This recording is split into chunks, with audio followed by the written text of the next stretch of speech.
Salam hormat murid-murid. Oke, minggu lepas sudah kita belajar tentang jenayah ataupun kesan negatif. Kesan negatif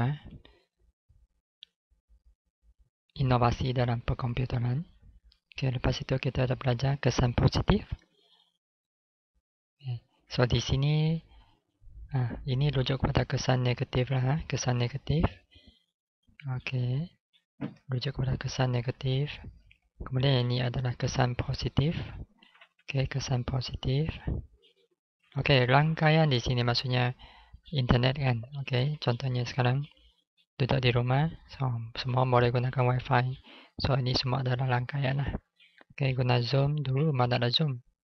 Semua ni kamu boleh tulis dalam sini lah. Rangkaian.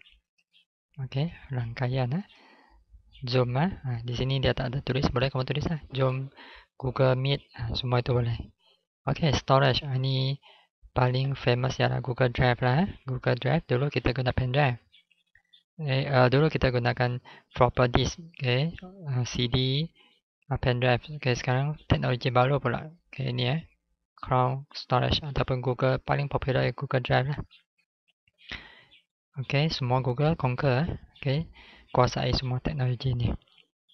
Google Drive. Huawei pun sendiri ada kan. Asus sendiri pun ada, Apple pun ada. Pengoperasian ini dia. Ini ialah OS lah OS.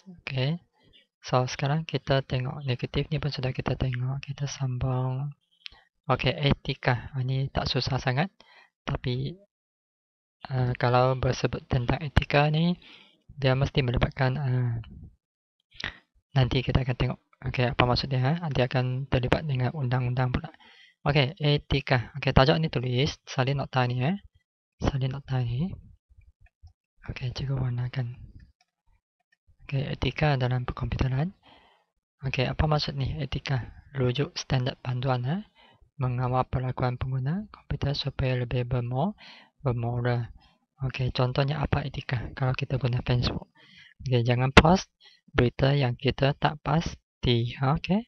Ada kawan share lah, tapi kita tak pasti. So jangan share dulu lah.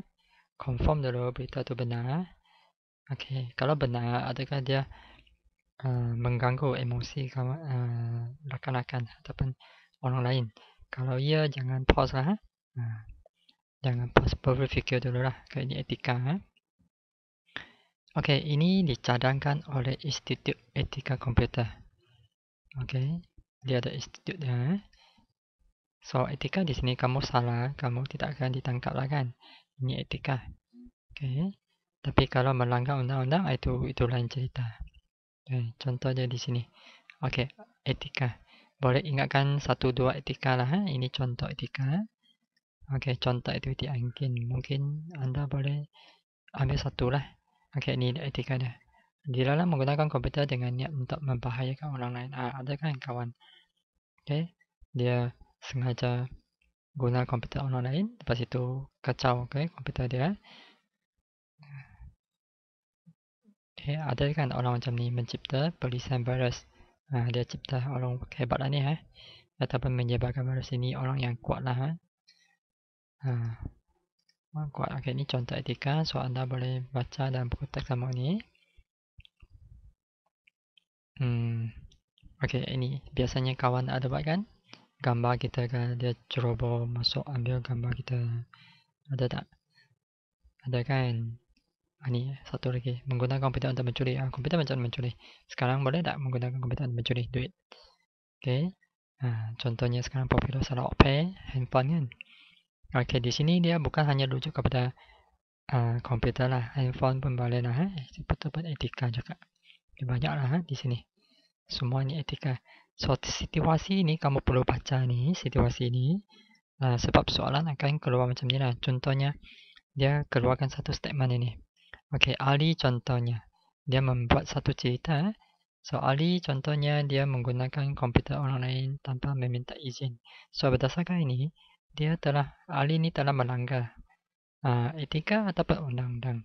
Nanti kita tengok undang-undang macam mana. So ni kamu bacakan.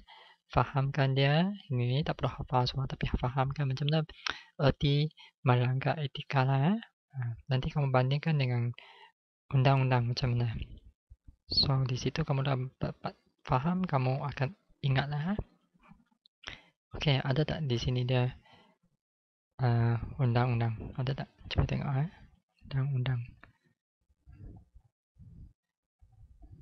Oh, tidak ada. Okey, tidak ada undang-undang. Di sinilah sebenarnya ini undang-undang. Okey, implikasi sosial hasil pengedaman dan cetak. Okey, ambil ni kita gabungkan dua topik ni. Okey, implikasi sosial pengedaman dan cetak rompak. Ini biasanya kita buat kan. Ada tak cetak rompak pelisian? Selalu gunakan cetak rompak banyak kan. Okey, apa maksud cetak rompak? Okey, ini pencabulan hak cipta perbuatan menyalin semula, menerbit dan menggunakan bahan bercetak rakaman digital seperti video, pelisian komputer tanpa kebenaran. Ini panjang ni. Untuk mendapat keuntungan. Sebelum ni kan banyak cetak rompak kan. Okay. Game ke software yang boleh dibeli ya. Okay. So kita ini adalah mencetak rompak lah. Sebenarnya cetak buku kamu pun cetak rompak, tapi bukan untuk komersial untuk kegunaan. Tapi ini merujuk kepada komersial. Keuntungan Okey, penggondaman hacker. Okey, apa maksud ni? Penjenayah cyber yang bertindak meminta komunikasi rangkaian bagi memperoleh data penting. Okey, contohnya kita guna credit card kan? Kita guna Sarawak Pay. Selainnya data macam ni mereka boleh tangkap. Pagi tadi baru cikgu dengar radio. Okey, mengatakan hacker macam mana mencuri data kita. Okey, so harta ni kamu perlu hafal ni. Ni. Hafal 1-2 lah untuk kamu tahu. Nanti sebab exam keluar kamu boleh tulis. Okey, ni hak cipta 1987. Okey, satu lagi harta jenayah komputer 1196. Ini kamu boleh ingatkan dua harta ni lah. Supaya dalam essay nanti, essay pendek kamu boleh guna. Boleh ingatlah 1-2 ni lah. Okey, ada lagi tak?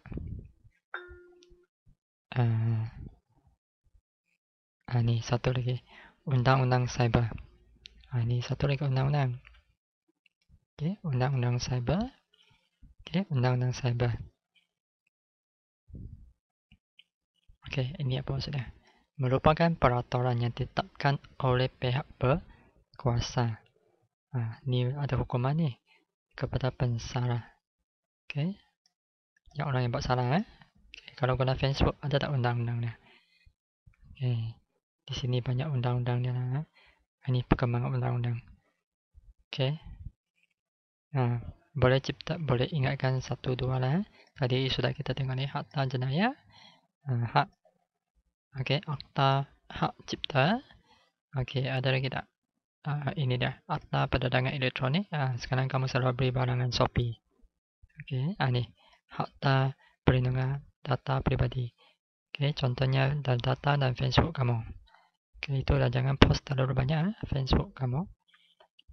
Tapi kalau orang sengaja curi data kamu, kamu boleh guna akta ni lah. Okey. Okey, ni adalah sekarang kita tengok. Ni perbezaan undang-undang cyber antara negara memang tidak sama lah. Tidak sama, kita tengok di sini. Okey. Ni perbezaan undang-undang cyber. Contohnya Amerika. Okey, mereka ada hak jenayah komputer. Okey. Ni tiada sekatan dalam media sosial. Kita Malaysia ada kan. Ni semua ada bebas lah. Kecuali apa? Isu pornografi. Kecuali yang melibatkan ni. Dia tidak halang pornografi, tapi untuk kanak-kanak dia tak boleh. Okey, perjudian tidak ada, tapi adalah dia ada tertakluk kepada harta penguasaan perjudian walaupun tiada halangan. Okey, kita tengok Malaysia punya. Okey, harta jenayah komputer. Okey, tak? Tiada sekatan. tidak ada kebebasan yang mutlak lah. Maksudnya tidak bebas sangat. Tidak ada bebas sangat, tapi berjaga-jagalah. Ini isu kelucuan tak boleh, memang tak boleh. Tidak dibenarkan berjudi atas talian. So itu perbezaan undang-undang di antara negara. So ada kita. So itu adalah hari ini kita belajar tentang etika. Masuk undang-undang. So apa yang perlu penting di sini? Fahamkan maksudnya. Undang-undang ditetapkan oleh pihak berkuasa dan memberi hukuman. Ini ada hukuman. Kalau etika tidak ada hukuman. Tidak ada hukuman. Tapi perlu diikutilah. Contohnya etika untuk kita. Biasanya kita lelaki guna seluar kan, perempuan guna skirt.